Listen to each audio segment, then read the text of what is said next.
Senhores, modificação de competência. Nosso último ponto nesse estudo aqui sobre o assunto competência. A modificação da competência, ela só poderá ocorrer quando a competência for relativa. Você já estudou comigo que quando a competência ela é absoluta, você não pode mexer. Então, competência em razão da matéria, da pessoa ou da função, lembrando função e hierarquia, você não pode mexer. Mas quando a competência for relativa à territorial e a competência quanto ao valor, lembrando territorial não sendo direitos reais sobre bens imóveis, como você acabou de estudar, porque lembra que ela pode ser competência territorial absoluta. Estou falando da competência territorial tradicional. Na competência territorial tradicional, ela é relativa, então ela pode vir a ser modificada a competência. Pode. Como é que se modifica a competência? É nessa hora que nós vamos ter que estudar o artigo 102 do CPC. Tela. Artigo 102 do CPC, ele diz: a competência em razão do valor e do território poderá modificar-se pela conexão ou continência, observando o disposto nos artigos seguintes. Veja que ele diz: a conexão e a continência poderão modificar a competência em razão do valor e do território. Você sabe que a competência em razão do valor e do território, elas são competências relativas, ok? Então, se elas são competências relativas, apenas as relativas poderão ser modificadas pelo fenômeno da conexão ou pelo fenômeno da continência. Só que aí existem regras. Vamos lá, então, competência em razão da matéria pode ser modificada pela conexão? Não. Então, uma assertiva que diga conexão e continência são formas de modificação de competência. Tá certo. Que alteram, podem alterar a competência em razão da matéria, do valor e do território. Errou, porque competência em razão da matéria não pode ser modificada pelo fenômeno da conexão. Vamos lá, na boa, eu nem tenho a menor ideia do que seja conexão. Imagine o seguinte: acidente envolvendo veículos terrestres. Você acabou de estudar isso comigo no vídeo anterior. Acidente envolvendo veículos terrestres. A ação tem que ser proposta onde? Ou no local onde ocorreu o fato, ou no domicílio do autor. O acidente se deu em duas avenidas aqui em Recife. Quem seria o juiz competente? O juiz, em razão da matéria trabalhista, eleitoral, militar? Não, porque é matéria comum. M. O juiz federal ou estadual? Não tem ente federal envolvido, juiz comum estadual. O juiz de primeiro grau ou um desembargador no tribunal? Juiz de primeiro grau. Então, MPF, bati, Justiça Estadual Pernambucana, agora. Juiz de primeiro grau. Agora, a ação deverá ser proposta em que local? Ou no local onde ocorreu o fato, ou no domicílio do autor. Os dois moram aqui em Recife. O acidente se deu em Recife. Essa ação tem que ser proposta onde? Em Recife. Foi proposta e na distribuição caiu na 7ª Vara Cível. O condutor do Palio promoveu a ação dizendo que o condutor do Corsa era responsável. E a ação caiu na 7ª Vara Cível, a ação do condutor do Palio. Mas a ação proposta pelo condutor do Corsa caiu na 22ª Vara Cível, ambas de Recife. O juiz da 7ª Vara Cível aqui de Recife é competente em razão da matéria, da pessoa, da função e do território. O juiz da 22ª Vara é competente em razão da matéria, da pessoa, da função e do território. Quando você propõe a ação no fixa a competência, princípio da perpetuação da jurisdição, artigo 87 do CPC, bom, diante disso, os dois juízes possuem exatamente a mesma competência. Imagine que essas ações prossigam e aí o juiz da 7ª Vara condene o condutor do Palio e o juiz da 22ª condene o condutor do Corsa. Você teria sobre o mesmo fato, sobre o mesmo problema, sentenças conflitantes, sentenças antagônicas. Isso é prejudicial para a prestação jurisdicional.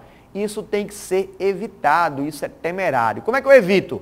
Vou reunir essas ações para que elas sejam julgadas simultaneamente pelo mesmo juiz, evitando sentenças conflitantes. Isso é conexão. Continência, você vai estudar daqui a pouco, que é uma subespécie, como diz o professor Fred Didier, de conexão. Explicando com base nos dispositivos legais. Bora para a tela?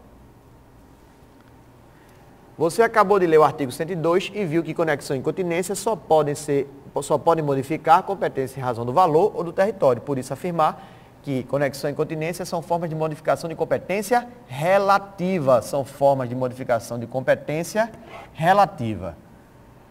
O que é a conexão? Veja o que diz o artigo 103. Conexão. Reputam-se conexas duas ou mais ações quando lhes for comum o objeto ou a causa de pedir. O objeto ou a causa de pedir. Já sabe, né? Acabei de dizer, apareceu ou, o que você faz com esse ou? Grifa. Grife mesmo o ou para ficar bem memorizado. Reputação conexa as duas ou mais ações quando entre elas tiverem o quê? Mesma causa de pedir e mesmo objeto. É mesma causa de pedir ou mesmo pedido.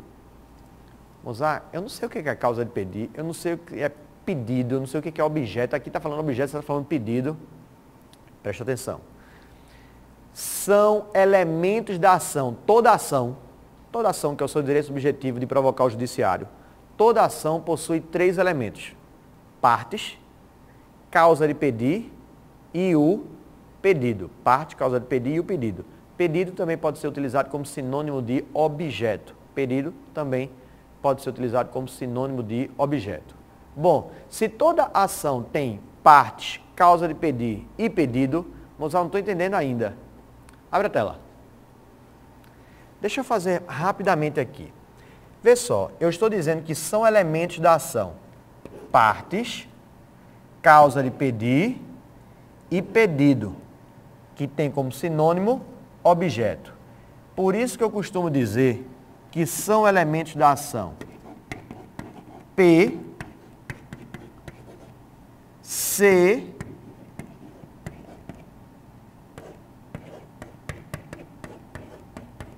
causa de pedir e pedido. Lembrando que é sinônimo de pedido, objeto, como está aí no artigo.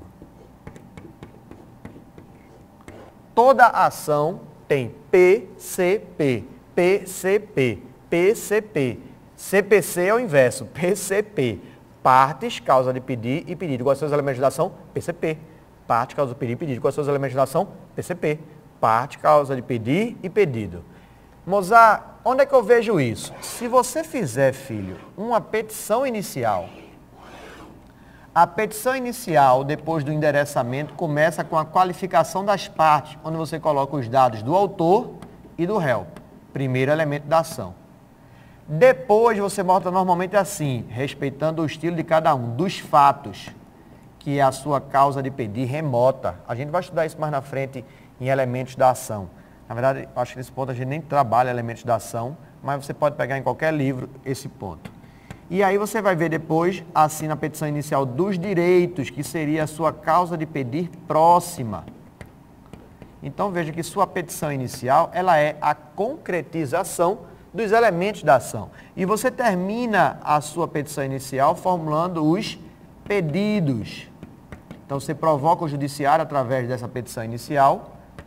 E aqui você encontra exatamente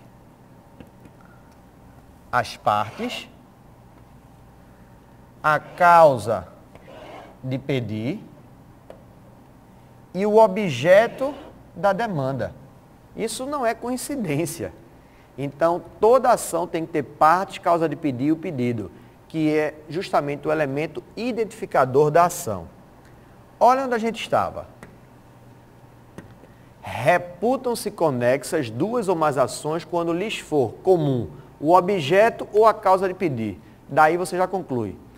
Terem as mesmas partes. Duas ações, se elas tiverem as mesmas partes, isso as torna conexa? Não, porque ter mesmas partes não é requisito legal para que se averigue a conexão. Para que se encontre a conexão entre as ações, elas têm que ter mesma causa de pedir ou mesmo objeto. Mozart, então, são conexas se tiverem apenas mesma causa de pedir? São, porque ele utilizou a conjunção ou. Mozart, e se tiverem a mesma causa de pedir e o mesmo objeto e o mesmo pedido? Aí elas são ainda mais conexas, né, meu amor? Senhores, quais são os elementos da ação? PCP, parte, causa de pedir e pedido. Quais são desses elementos?